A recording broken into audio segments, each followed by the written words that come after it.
You open your phone, you scroll, and there they are again. Same person, new photo, perfect lighting, a caption that feels effortless but probably wasn't. Maybe it's someone from high school.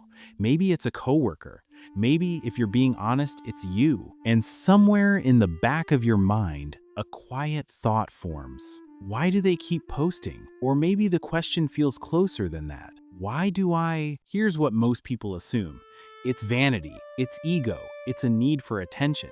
But that's not what's actually happening inside the brain. Not even close. People don't post themselves for one reason. They post for many. And most of those reasons have nothing to do with showing off and everything to do with something far more human. This is the psychology of people who always post their photos, and by the end of this, you might see yourself or someone you love completely differently. Let's start here. You are not broken. Whatever your relationship with posting looks like, whether you post every day or you've deleted an entire account in a panic, your brain has been doing exactly what it was designed to do.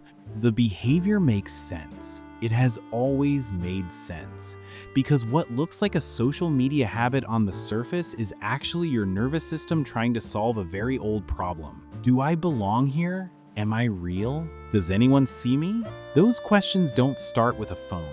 They start in childhood.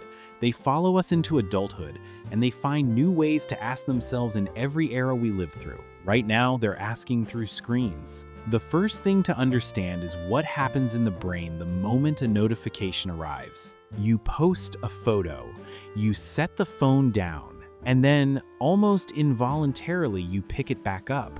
Someone liked it, someone commented, and something small but unmistakable moves through your body. Psychologists call this the dopamine loop. The brain's reward system is ancient. It evolved to signal, "This matters. Do it again." For most of human history, that signal fired when we found food, formed bonds, or earned approval from the group. Rejection from the group once meant death. Acceptance meant survival. Your brain doesn't know the difference between a like on a photo and a nod of approval from someone whose opinion shapes your safety. To the reward system, social approval is social approval, and the brain learns fast. Post, reward, post again. The loop becomes automatic before you've even noticed it forming. This isn't weakness. This is neuroscience. You didn't choose this. Your brain chose it for you because it was trying to keep you connected. But the dopamine loop is only the beginning. Beneath it, something more complex is happening.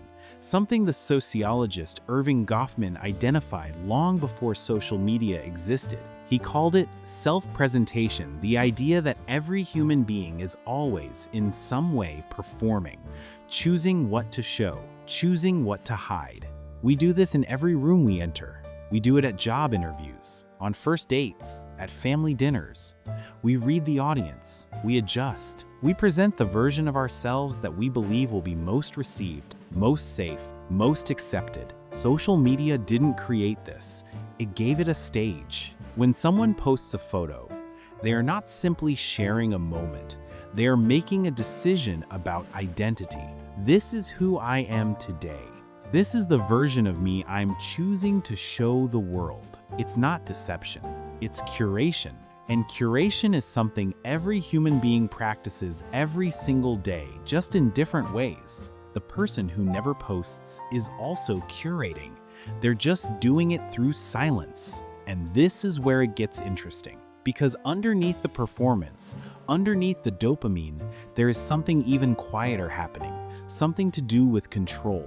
Real life is unpredictable. Relationships are complicated. Jobs shift. Health changes. The future refuses to stay still.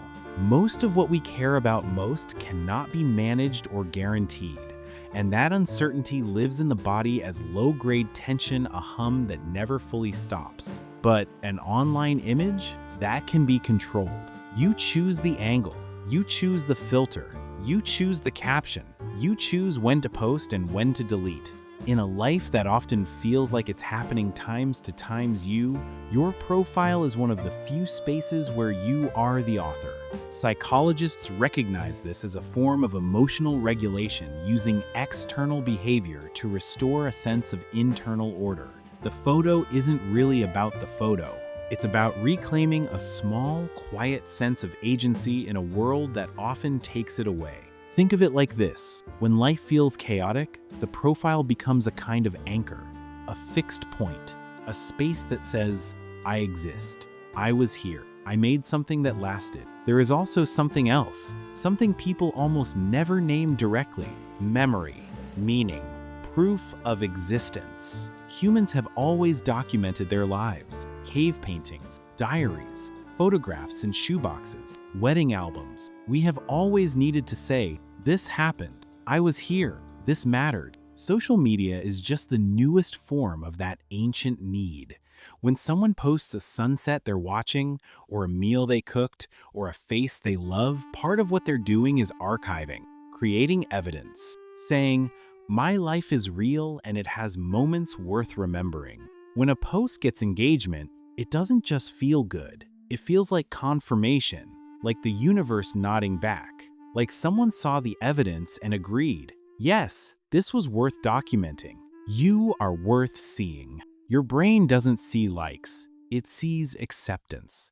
Now, here's the part nobody tells you. This behavior changes as you age.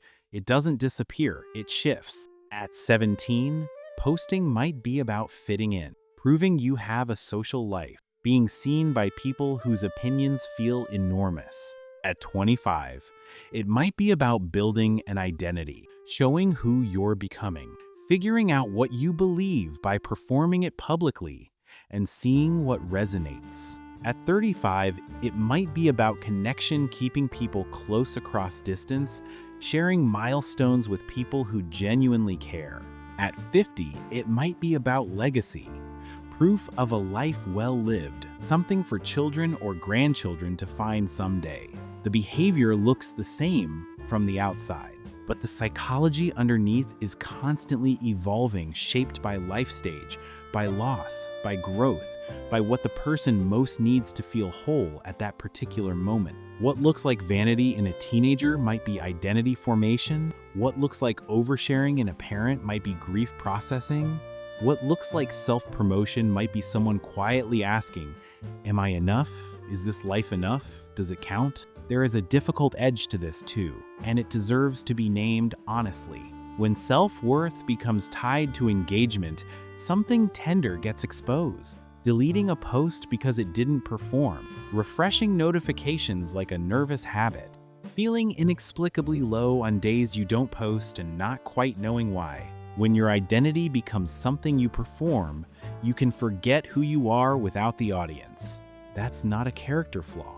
That's what happens when the brain finds a regulation strategy that works and starts to rely on it too heavily. Like any system that finds what soothes it, it comes back to that thing again and again.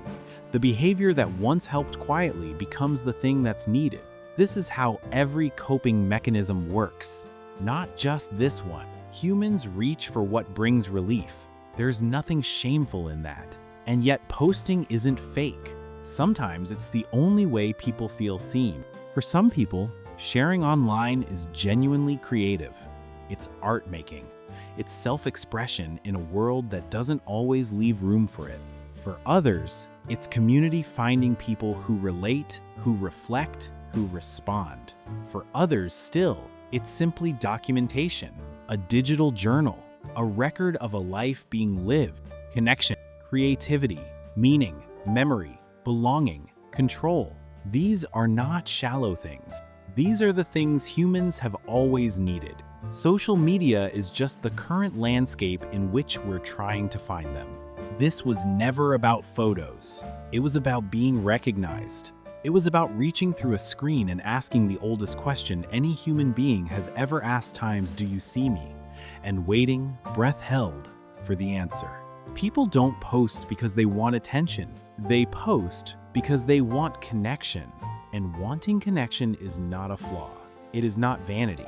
It is not something to be fixed or reduced or ashamed of. It is the most human thing there is. So whether you post every day or you've never posted once in your life, your brain is doing the same thing. It is looking for the people who will nod back and say, I see you. You were here.